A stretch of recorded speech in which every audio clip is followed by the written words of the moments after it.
ಹೊಸ ಸಿಎಂ ಹೊಸ ನಿರ್ಧಾರ, ಇನ್ನು ಮುಂದೆ 2000 ಹಣ ಬರೋದಿಲ್ಲ. ಸೊ ಈ ರೀತಿ ಏನಾದ್ರೂ ನೀವು ಮಾಡದೆ ಹೋದ್ರೆ ಇನ್ನು ಮುಂದೆ ನಿಮ್ಗೆ 2000 ಹಣ ಅಂದ್ರೆ ಗೃಹಲಕ್ಷ್ಮಿ ಹಣ ನಿಮ್ಗೆ ಬರೋದಿಲ್ಲ. ಸೊ ಅಷ್ಟಕ್ಕೂ ಏನು ಮಾಡ್ಬೇಕು, ಏನು ಹೊಸ ಆದೇಶವನ್ನ ಹೊಸ ಸಿಎಂ ಅಂದ್ರೆ ಒಂದು ಡಿ.ಕೆ. ಶಿವಕುಮಾರ್ ಅವರು ಒಂದು ಜಾರಿಗೆ ತಂದಿದ್ದಾರೆ. ಇದೆಲ್ಲದರ ಬಗ್ಗೆ ಸಂಪೂರ್ಣವಾದ ಮಾಹಿತಿನ ಈ ಒಂದು ವಿಡಿಯೋದಲ್ಲಿ ನಾವು ನಿಮ್ಗೆ ತಿಳಿಸ್ಕೊಡ್ತೀವಿ. ಬನ್ನಿ. ಅದಕ್ಕೂ ಮೊದಲು ನೀವು ನಮ್ಮ ಚಾನಲ್ಗೆ ಹೊಸಬರಾಗಿದ್ರೆ, ನೀವೇನು ನಮ್ಮ ಚಾನಲ್ ಅನ್ನ ಸಬ್ಸ್ಕ್ರೈಬ್ ಮಾಡಿಲ್ಲ ಅಂದ್ರೆ ಈ ಕೂಡಲೇ ಸಬ್ಸ್ಕ್ರೈಬ್ ಮಾಡಿ. ಹಾಗೆ ಒಂದು ಪಕ್ಕದಲ್ಲಿರೋ ಬೆಲ್ ಐಕಾನ್ ಅನ್ನ ಪ್ರೆಸ್ ಮಾಡೋದ್ರ ಮೂಲಕ ನಮಗೆ ಸಪೋರ್ಟ್ ಮಾಡಿ. ಹಾಗಿದ್ರೆ ತಡ ಯಾಕೆ ಮಾಡುದು, ಬನ್ನಿ ಸ್ನೇಹಿತರೆ ವಿಡಿಯೋನ ಸ್ಟಾರ್ಟ್ ಮಾಡೋಣ.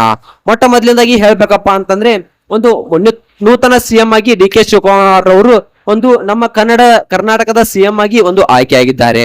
ಸೊ ಇದ್ರ ಬಗ್ಗೆ ನಿಮ್ಮ ಅಭಿಪ್ರಾಯವೇನು? ನೂತನ ಸಿಎಂ ಆಗಿ ಡಿ.ಕೆ. ಶಿವಕುಮಾರ್ ಅಭಿಪ್ರಾಯ ಆಯ್ಕೆ ಆಗಿರೋದು ಅಭ್ಯರ್ಥಿ ನಿಮ್ಗೆ ಒಂದು ಒಳ್ಳೆಯದನ್ಸುತ್ತಾ? ಇವರು ಆಯ್ಕೆ ಆಗದಿರೇನೆ ಚೆನ್ನಾಗಿರ್ತತಾ, ಅಥವಾ ಸಿಎಂ ಸಿದ್ದರಾಮಯ್ಯ ಅವರೇ ಇದ್ರೆ ಒಂದು ಚೆನ್ನಾಗಿರ್ತತಾ?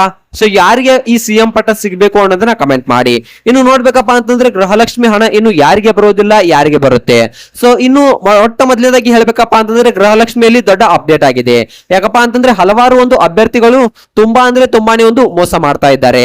ಹಲವಾರು ಒಂದು ಫಲಾನುಭವಿಗಳು ಒಂದು ಮರಣ ಹೊಂದಿದ್ರು ಕೂಡ ಅವರ ಖಾತೆಗೆ 2000 ಹಣ ಇನ್ನೂ ಕೂಡ ಜಮೆ ಆಗ್ತಾ ಇವೆ. ಸೊ ಆದ ಕಾರಣ ಒಂದು ಹೊಸ ಸಿಎಂ ರವರು ಒಂದು ಹೊಸ ಆದೇಶವನ್ನ ಹೊರಡಿಸಿದ್ದಾರೆ. ಅದು ಏನಪ್ಪಾ ಅಂತಂದ್ರೆ, ಒಂದು ಹೊಸ ಸಿಎಂ ರವರು ಏನನ್ನ ಆದೇಶವನ್ನು ಹೊರಡಿಸಿದ್ದಾರೆ ಅಪ್ಪ ಅಂತಂದ್ರೆ, ಒಂದು KYC ಯನ್ನ ಮಾಡಿಸ್ಬೇಕು. ಸೊ ಆ KYC ಯನ್ನ ಹೇಗೆ ಮಾಡಿಸ್ಬೇಕು, ಏನನ್ನ ಮಾಡ್ಬೇಕು, ಮತ್ತು ಯಾರ್ಯಾರಿಗೆ ಅಮೌಂಟ್ ಜಮಾ ಆಗುತ್ತೆ, ಇನ್ನು ಮುಂದೆ ಯಾರಿಗೆ ಅಮೌಂಟ್ ಜಮಾ ಆಗೋದಿಲ್ಲ ಅನ್ನೋದ್ರ ಬಗ್ಗೆ ಸಂಪೂರ್ಣವಾದ ಮಾಹಿತಿಯನ್ನ ಈ ಒಂದು ವಿಡಿಯೋದಲ್ಲಿ ನಿಮಗೆ ತಿಳಿಸ್ಕೊಡ್ತಾ ಹೋಗ್ತೀನಿ. ಅದಕ್ಕೂ ಮೊದಲು ನೀವು ನಮ್ಮ ಚಾನಲ್ಗೆ ಹೊಸಬರಾಗಿದ್ರೆ, ನೀವೇನು ಇಂಥ ಅಪ್ಡೇಟ್ ಗಳಿಗಾಗಿ ನಮ್ಮ ಚಾನಲ್ ಅನ್ನ ಸಬ್ಸ್ಕ್ರೈಬ್ ಮಾಡಿ. ಹಾಗಿದ್ರೆ ಬನ್ನಿ ಸ್ನೇಹಿತರೆ ಒಂದೊಂದಾಗಿ ನೋಡ್ಬೇಕಪ್ಪ ಅಂತಂದ್ರೆ, ಇನ್ನು ಯಾರಿಗೆ ಹಣ ಜಮಾ ಆಗುತ್ತೆ, ಯಾರಿಗೆ ಹಣ ಜಮಾ ಆಗೋದಿಲ್ಲ ಅನ್ನೋ ಮಾತನ್ನ ನೋಡ್ಬೇಕಪ್ಪ ಅಂತಂದ್ರೆ, ಯಾರು ಒಂದು ಅಪ್ಡೇಟ್ ಅನ್ನ ಈ KYC ಯನ್ನ ಮಾಡಿಸೋದಿಲ್ವೋ ಅವರಿಗೆ ಹಣ ಜಮೆ ಆಗೋದಿಲ್ಲ. ಸೊ ಈ KYC ಯನ್ನ ಹೇಗ್ ಮಾಡಿಸ್ಬೇಕು ಅನ್ನೋದನ್ನ ನಾನು ಈ ವಿಡಿಯೋದಲ್ಲಿ ನಾನು ನಿಮ್ಗೆ ಅಪ್ಡೇಟ್ ಅನ್ನ ಕೂಡ ಕೊಡ್ತೀನಿ. ಇನ್ನು ನೋಡ್ಬೇಕಪ್ಪ ಅಂತಂದ್ರೆ, ಮತ್ತೆ ಹಣ ಯಾರಿಗೆ ಬರೋದಿಲ್ಲಪ್ಪ ಅಂತಂದ್ರೆ, ಯಾವ ಫಲಾನುಭವಿಗಳು ಒಂದು ಮರಣ ಹೊಂದಿರ್ತಾರೋ ಸೊ ಅವರಿಗೆ ಒಂದು ಈ ಹಣವನ್ನು ಬರೋದಿಲ್ಲ.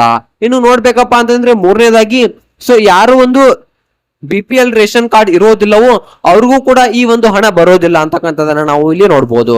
ಇನ್ನು ಈ KYC ಯನ್ನ ಹೇಗೆ ಮಾಡ್ಬೇಕು, ಒಂದು ಈ KYC ಮಾಡದಿದ್ರೆ ಏನಾಗುತ್ತೆ ಅನ್ನೋದನ್ನ ನೋಡ್ಬೇಕಪ್ಪ ಅಂತಂದ್ರೆ, ಈಗ ಈ KYC ಯನ್ನ ಮೊಟ್ಟ ಮೊದಲನೇದಾಗಿ ಸರ್ಕಾರ ಜಾರಿಗೆ ತಂದಿದ್ದು ಯಾಕಪ್ಪ ಅಂತಂದ್ರೆ, ಹಲವಾರು ಫಲಾನುಭವಿಗಳು ಈ ಒಂದು ಮಹತ್ವದ ನಿರ್ಧಾರಕ್ಕಾಗಿ ಒಂದು ಕಾಯ್ದುಕೊಂಡು ಕೂತಿದ್ದಾರೆ.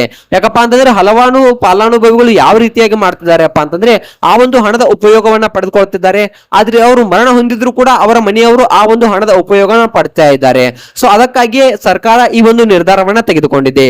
ಈ KYC ಯನ್ನ ಹೇಗೆ ಮಾಡಿಸಬೇಕಪ್ಪ ಅಂತಂದ್ರೆ, ನಿಮ್ಮ ಹತ್ತಿರದ ಗ್ರಾಮೀಣ ಆಗಿರ್ಬೋದು ಮತ್ತು ಯಾವುದೇ ಒಂದು ನೆಟ್ ಸೆಂಟರ್ ಆಗಿರ್ಬೋದು, ಕರ್ನಾಟಕ ಒನ್ ಆಗಿರ್ಬೋದು, ಗ್ರಾಮೀಣ ಆಗಿರ್ಬೋದು, ಈ ತರಹದ ಒಂದು ಕಚೇರಿಗಳಿಗೆ ಭೇಟಿ ನೀಡಿ ಅಲ್ಲಿ ನಿಮ್ಮ ಗೃಹಲಕ್ಷ್ಮಿ ಖಾತೆಯನ್ನ ಒಂದು ಈ KYC ಯನ್ನ ಮಾಡಿ ಅನ್ನೋ ಮಾತನ್ನ ಹೇಳಿ.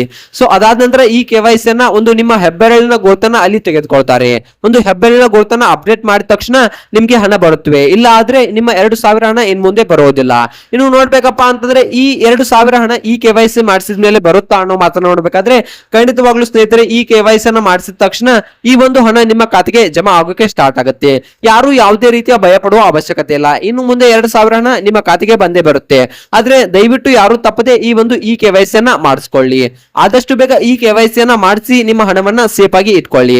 ಸೊ ಇನ್ನು ನೀವು ಡಿ.ಕೆ. ಶಿವಕುಮಾರ್ ಅವರ ಬಗ್ಗೆ ನಿಮ್ಗೆ ಏನ್ ಅನಿಸುತ್ತೆ, ಮತ್ತೆ ಇದೇ ರೀತಿಯಾದ ಒಂದು ಮಾಹಿತಿಗಳಿಗಾಗಿ ನಮ್ಮ ಚಾನಲ್ ಅನ್ನ ಸಬ್ಸ್ಕ್ರೈಬ್ ಮಾಡಿ. ಈ ಒಂದು ಚಾನಲ್ ನ ಬಗ್ಗೆ ನಿಮ್ಗೆ ಏನ್ ಅನಿಸುತ್ತೆ ಅನ್ನೋದನ್ನ ಕಮೆಂಟ್ ಮಾಡಿ.